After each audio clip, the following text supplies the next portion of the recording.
आजकल आपने देखा होगा कि जगह जगह इतिहास को लेकर के जातियों के बीच में विभिन्नता के बीज बोए जा रहे हैं और कई जगह लड़ाई झगड़े हो रहे हैं। जैसे अभी आपके कैथल के अंदर देखा, उससे पहले दादरी के अंदर देखा। इस तरह के कई मामले आ रहे हैं और सोशल मीडिया के ऊपर तो जातियों के बीच में वार चल रही है कि वो इतिहास को लेकर के। तो इसका जिम्मेदार कौन है? तो मैं आज आपको एक सच्ची घटना बता रहा हूँ कि किस तरह के लोग इसके जिम्मेदार हैं। तो देखिए, मेरे हाथ में ये एक पुस्तक है, भारत के वीर बांकुरे। अब इसको इसको जो लेखक है वो है बाबूराम पालीवाल। अब ये बाबूराम जी ने ये किताब लिखी है और इन्होंने जो 1965 के अंदर जो योद्धा हुए थे, मैं पीछे के इतिहास की बात नहीं कर रहा, मिहिर भोज और मैं उसकी बात नहीं कर रहा। वो तो बहुत पहले के प्राचीन काल के हैं, तो उनके अंदर तो कई लेखों ने गलत सलत लिख करके या जिनको पता नहीं था, उन्होंने कोई ना कोई गड़बड़ की। ये तो लेटेस्ट है बिल्कुल। 1965 को कभी कोई ज़्यादा टाइम नहीं हुआ, अभी तो 1965 युद्ध के अंदर भाग लिए हुए लोग भी हमारे बीच के अंदर हैं। तो 1965 के जो वीर बांकुरे थे हमारे भारत के, उनके ऊपर इन्होंने, बाबूराम जी ने, पालीवाल साहब ने ये किताब लिखी है। और इन पालीवाल साहब के बारे में बता दूं कि ये 25 अक्टूबर सन 1907 के अंदर इनका जन्म हुआ था और 1928 के अंदर इन्होंने सरकारी नौकरी ज्वाइन की और कई पदों के ऊपर ये रहे। और उसके बाद 1962 में ये सेवानिवृत्त हुए। तब ये आकाशवाणी के अंदर काम करते थे। तो इतने जिम्मेदार पदों के ऊपर रहे हुए व्यक्ति ने ये किताब लिखी। ठीक है, किताब उनको लिखनी चाहिए थी, हमारे जो वीर बांकुरे हैं उनको सम्मान देना चाहिए था। लेकिन इसके अंदर इन्होंने जो घटनाएं लिखी है वो बिना सोचे समझे लिख दी और इतिहास के अंदर एक और आने वाली पीढ़ियों के लिए, झगड़े के लिए इन्होंने बीज बो दिए। वो कैसे बोए मैं आपको बताता हूँ। इसका देखिए, पेज नंबर है 149। इसके अंदर इन्होंने 1965 के अंदर लिखा है भील सरदार हेम सिंह और अध्यापक सुरेश चंद्र के बारे में। तो ये लिखते हैं कि जब पाकिस्तानी आक्रमणकारियों ने बाड़मेर क्षेत्र की महत्वपूर्ण चोहटन की पहाड़ियों पर आक्रमण किया, तो उस क्षेत्र के भील सरदार हेम सिंह ने अपने कबीले के लोगों को कुछ ही क्षणों में एकत्रित करके पहाड़ी पर मोर्चा जमा लिया।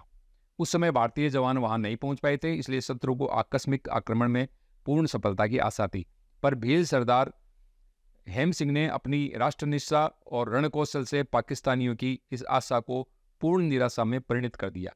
इस तरह इन्होंने, लेखक ने, ये जो हेम सिंह है इनको भील सरदार बताया, ये भील बता दिया। अब आने वाले टाइम में क्या होगा कि भील कहेंगे कि ये देखिए, इस किताब का संदर्भ देके कहेंगे कि साहब ये तो भील है, और जबकि इनकी जाति अलग है, सब कुछ अलग है। अब मैं आपको बताता हूं कि ये हेम सिंह जी कौन थे। तो ये हेम सिंह जी चौहटन के पूर्व जागीरदार थे और ये क्षत्रिय युवक संघ के स्वयंसेवक रहे हैं। भूस्वामी आंदोलन के अंदर भी इन्होंने बढ़ चढ़ करके भाग लिया है और बाड़मेर क्षेत्र के अंदर ये राजनीतिक तौर पर भी और सामाजिक तौर पर भी एक प्रतिष्ठित व्यक्ति रहे और ये चौहटन के जागीरदार थे। और जब पाकिस्तानियों ने अटैक किया और भारतीय सेना वहाँ नहीं पहुँच पा रही थी, तब इन्होंने अपने करीब 30-35 लोग जो थे उनके पास में, उनको अपने यहाँ से हथियार दिए। इनके पास जो पुरानी रियासती काल की जो राइफलें वगैरह थी, इन्होंने वो दी और दे करके इन्होंने स्वतः संज्ञान लेकर के वहाँ पे एक जगह मोर्चा जमा लिया, ताकि उस पाकिस्तानी फौज को उन्होंने आगे नहीं बढ़ने दिया। और उसके बाद इन्होंने आगे प्रशासन को सूचित करवा दिया कि भाई यहाँ पे हम जमे हुए हैं। तो 2 दिन बाद में जब सेना आई, भारतीय सेना की टुकड़ी गई, तो इन्होंने वहाँ पर उनको, पाकिस्तानियों को रोक रखा और आगे भी इन्होंने जो चौकियाँ, भारत की चौकियों पे जो कब्जा हो गया था, जहाँ जहाँ कब्जा हो गया था, वो छुड़वाने के लिए हेम सिंह जी ने भारतीय सेना का मार्गदर्शन किया। अब ये इसके अंदर बात आई कि भील सरदार, अब ये राठौड़ राजपूत थे और अभी कोई ज़्यादा टाइम नहीं हुआ है, 1965 की बात है। और अभी भी इनके जो पुत्र हैं वो चौहटन के अंदर एडवोकेट हैं, बाड़मेर के अंदर भी वकालत करते हैं। उनका नाम है रूप सिंह जी। और सामाजिक तौर पे मेरे ख्याल से बाड़मेर का ऐसा कोई व्यक्ति नहीं होगा जो उनको नहीं जानता होगा, क्योंकि रूप सिंह जी राजनीतिक तौर पे भी काफ़ी प्रतिष्ठित व्यक्ति हैं और सामाजिक तौर पर भी हैं। और ये जो हेम सिंह जी है, इनके छोटे भाई एक एमएलए भी रह चुके हैं। और बाड़मेर के अंदर जो मैं बात बता रहा हूँ कि किसी को यदि कन्फर्म करना हो तो रूप सिंह जी बाड़मेर के अंदर भी प्रैक्टिस करते हैं और बाड़मेर का जो कलेक्ट्रेट है वहाँ पे चैम्बर नंबर 5 के अंदर ये आपको मिल जाएंगे। हम भी जब बाड़मेर गए थे तो हम 5 नंबर चैम्बर के अंदर इनसे हमारी मुलाकात हुई थी। तो ये इन्होंने एक पालीवाल जी ने, जो ये उत्तर प्रदेश के रहने वाले हैं, इन्होंने ये इनको भील लिख दिया। ठीक है, इनकी मंशा गलत नहीं होगी, मैं नहीं कहता कि इनकी मंशा गलत थी, लेकिन जो व्यक्ति यहाँ की परंपरा नहीं जानता, राजस्थान की परंपरा नहीं जानता, उत्तर प्रदेश के अंदर बैठा हुआ कहीं से इधर उधर से इंफॉर्मेशन ली और जोड़ तोड़ करके लिख दी। अब रही बात इन्होंने भील सरदार इनको क्यों लिखा, दरअसल उन्होंने जो 30-35 आदमी जो लिए थे, तो उस एरिया में भील भी हैं, तो इनका जो क्षेत्र है उसमें भील भी है, तो वहाँ पे उन 30-35 लोगों के अंदर ज़्यादातर भील थे। रावणा राजपूत भी थे, राजपूत भी थे और भील थे। तो अब भीलों की संख्या नो डाउट ज़्यादा थी, और भील भी हमारे बहुत ही अप्रत्याशित योद्धा हैं, वीर हैं, और उन्होंने इनके साथ कंधे से कंधा मिला करके उनको पाकिस्तानी सैनिकों को रोका, तो उनका सम्मान होना चाहिए। लेकिन कम से कम भील, उनके पास भील ज़्यादा होने से का मतलब ये नहीं है कि हेम सिंह जी भी भील हो गए। अब हमने हेम सिंह जी के जो पुत्र हैं, जिनको यहाँ पे भील लिखा गया है, उनके पुत्र से हमने जो बात की वो हम आपको सुनवाते हैं, ताकि आपको पता लगे कि क्या है।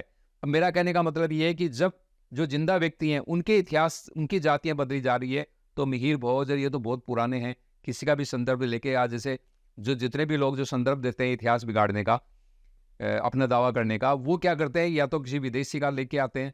तो जब उनको भारत की यहाँ की जातीय व्यवस्था का नहीं पता, यहाँ के सिस्टम का नहीं पता, वो यात्री कोई आया और उसने लिख दिया, और उसके बाद उसके एक शब्द को पकड़ करके आप जो है ना, मतलब ये कर रहे हो साहब, ये हमारा है, ये महापुरुष हमारा है, इस तरह के दावे करके समाजों के अंदर एक तरह से विमनस्यता फैला रहे हो, ये गलत है। ये इस मामले से समझा जा सकता है कि जिस तरह से हेम सिंह जी का को भील सरदार थे, ठीक इसी तरह से जो राणा पूंजा थे, वो भी उनकी सेना में भील ही ज़्यादा थे।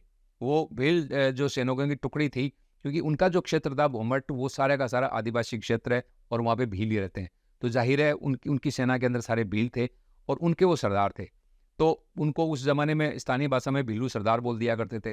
तो इतिहासकारों ने किसी ने सुनी सुनाई बात के ऊपर लिख दिया, जिसको राजस्थान की संस्कृति का पता नहीं, यहाँ के साहित्य के बारे में पता नहीं, यहाँ की वो भाषा नहीं समझता, और उसके बाद उसका संदर्भ लेकर के जो आजकल जो लोग आ गए कि साहब हमारे पूर्वजों का भी गौरवशाली इतिहास होना चाहिए, वो फर्जी इतिहास बनाने वाले लोग, उन्होंने एक बात पकड़ी और उनको जो है भील साबित कर दिया। जगह जगह आज राणा पूंजा को लेकर के भी जो राजपूत और भील एक साथ बैठते थे, उनके बीच में टकराव की स्थिति होगी।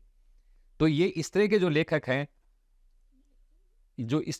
हैं, ये जिम्मेदार हैं जो घर बैठे कॉपी पेस्ट करके इतिहास लिखते हैं। तो अब मैं सुनिए जो हेम सिंह जी चौहान हैं, उनके पुत्र क्या कहते हैं। इस बात से आप समझ जाएंगे कि किस तरह से हमारे इतिहास के अंदर घालमेल किया जा सकता है। हुकम, आप तो आपका वंश को परिचय और खुद को परिचय बताओ पहले। हमारा वंश राठौड़ है, और मैचा मलिनाथ जी के वंशज है हम, और उसके बाद में हम बाड़मेर, और बाड़मेर के बाद में चौटन। अच्छा, चौटन के जो जागीरदार हेम सिंह जी थे, उनसे आप उनके पुत्र हैं? मैं उनका पुत्र हूँ। हाँ। और मेरे पिताजी भूस्वामी आंदोलन से लेकर आज दिन तक, जब तक वो जीवित रहे, उन्होंने जनता की बहुत सेवा की है।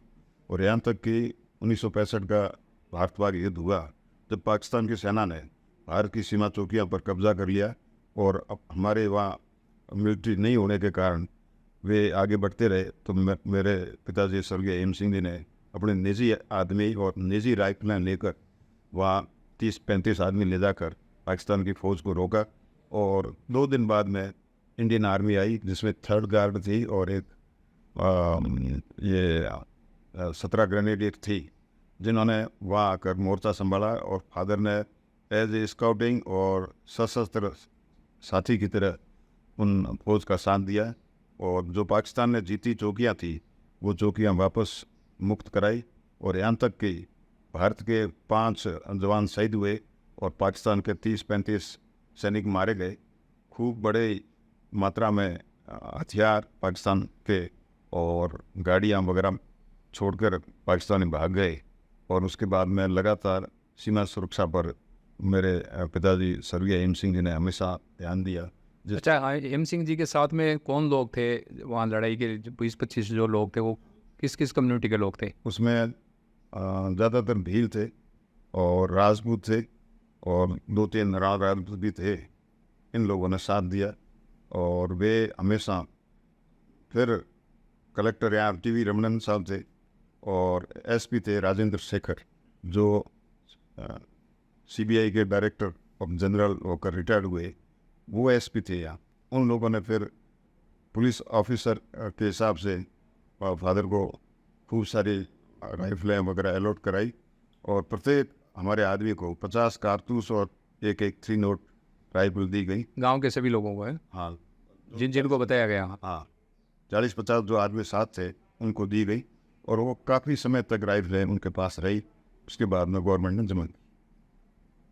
तो आपने हेम सिंह जी के पुत्र रूप सिंह जी जो वर्तमान के अंदर हैं, उनसे सुन लिया कि वो राठौड़ राजपूत थे, भील सरदार नहीं थे, और उन्होंने जो देश के प्रति सेवाएं की। और जो एक बात और बता दूं, क्षेत्रीय युवक संघ के जो स्वयंसेवक हैं पुराने, वो सब जानते हैं कि उन्होंने हेम सिंह जी ने भूस्वामी आंदोलन में भाग लिया था, और ऐसा कोई राजपूतों का सामाजिक कार्यक्रम नहीं होता था जिसके अंदर वो जाते नहीं थे। तो उनकी पहचान ऐसा भी नहीं है कि वो गांव तक सीमित है, उनकी विस्तृत पहचान थी। उसी आदमी का जब इतिहास बिगाड़ दिया गया वर्तमान के अंदर, तो ये समझो कि पीछे कितना घालमेल किया गया, या अनजाने के अंदर जिन्होंने लिखा, उन्हीं का संदर्भ देकर के ये इतिहास के नाम पर आप आज जो जातियों के अंदर विभिन्नता फैलाई जा रही है, वो कितनी गलत है। धन्यवाद।